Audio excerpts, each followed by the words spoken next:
হে আল্লাহ, আমি সব কিছু তোমার কাছে রাইখা দিলাম।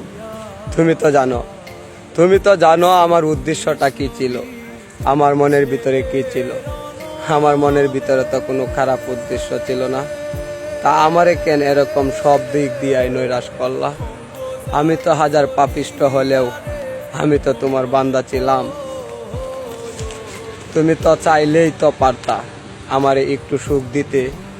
আমি তো আর কিচ্ছুই চাই না। তুমি ধীরে ধীরে আমার কাছ থেকে সব কিছু কেড়ে নিলা। না পাওয়ার আফসোসে অন্যরকম, পেয়ে হারানোর বেদনায় অন্যরকম। তবে যাই করলা, ভালোই করেছ।